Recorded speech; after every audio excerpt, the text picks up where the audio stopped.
Now, to stack a tiered cake, you have to have few things prepared in advance. So you build your cake, then you cover with fondant. You set your cake on boards. For the base board, I would suggest to also make a hole through the center. So when you secure your center dowel, then you reach the base of the cake, and that gives a bit more support to your finished cake. And then do the same with all your tiers. Just make sure that the cake cards which have been used underneath, they are all drilled through the center. Then get your dowels, and you can use, there is a variety available. You can choose the one which you think it works with your project. You can go for thin dowels if your cakes are not very heavy, or stronger wooden dowels, or plastic dowels, medium size or large size. Now with this large size, I will advise to use it as a center dowel only if you will have something to put on the top, things like floral sprays, which are probably going to be very heavy, or figurines, or something quite difficult to support. So I wouldn't recommend to use those ones just for very basic types of tiered cakes. This kind of size will be just perfect.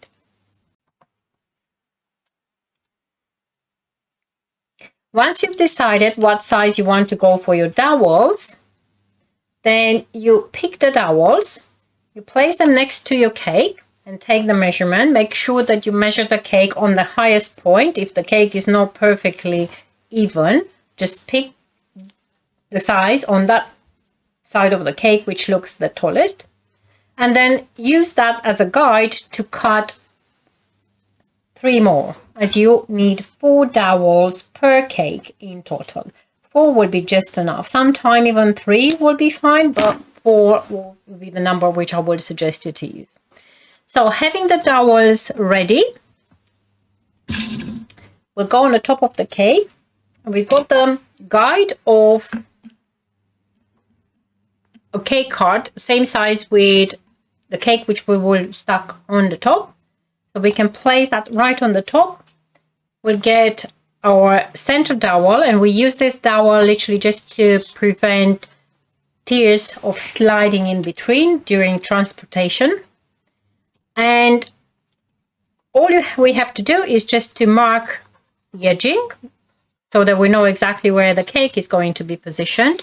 We take the cake card away, the guide, and then we insert the dowels about 1/2 inch away from the edge which we've just marked.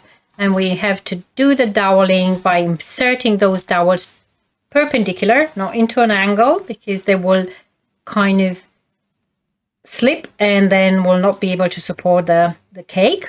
So they have to go perpendicular onto the cake. And then once they are in the cake, you can just mark them with a colored fondant to make sure that they will be visible, and you can put a disclaimer note saying that they should be removed before slicing. Just a matter of good practice. Now, if you want to gain a little bit more height, and instead of using cake cards for your cakes, you want to go for cake boards, that's absolutely fine. Those drums are perfect. So you will drill them in the same way, and you will stack your cake on top of those drums, and they will obviously just make your cake to look a little bit taller. Now, before stacking the next cake onto your project, you have to make sure that the board underneath your cake is drilled, and also you've got the dowels inserted, and you do have the cake drilled as well. So when you transfer it over your base, you don't actually rip the cake. So knowing that my next tier is going to be a 4-inch, going to place this template right over. Now I know I have to drill the center first, so it's going to go nicely over my center dowel.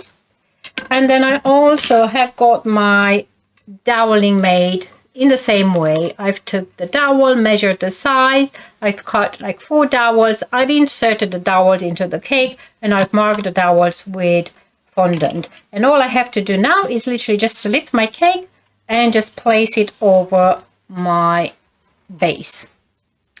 Same thing with the third cake, with the only difference then in here, I don't want my dowel to get right at the top of the cake. As I said, you will only do that if you would like to put like a floral spray or something heavy as a topper.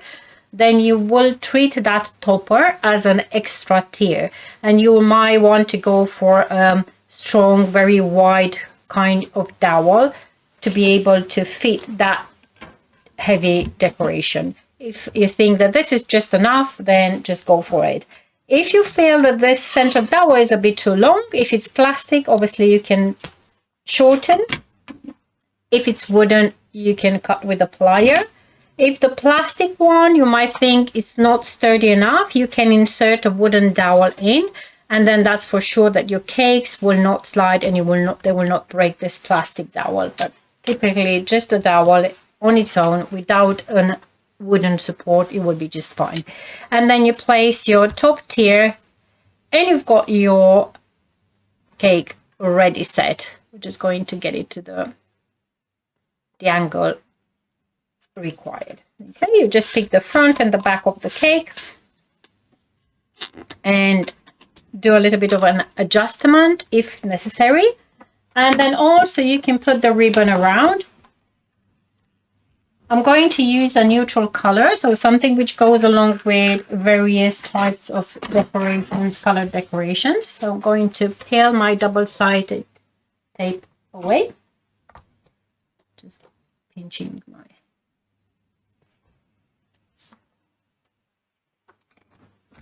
okay, and I'm going to use gold ribbon.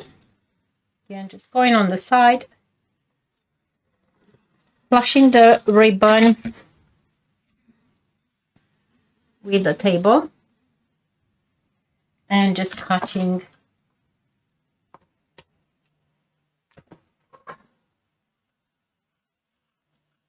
the excess. Okay, so for a very simple project, what I can do is literally just to add some more ribbon on the middle tier.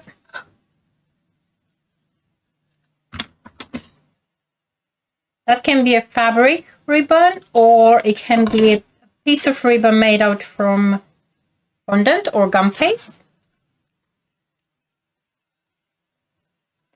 But if it's made out of something non-edible, on that disclaimer form, which we will be talking about, you have to put a note saying that the ribbon has to be removed along with the dowels before slicing the cake. But that's how we complete a 3-tier cake.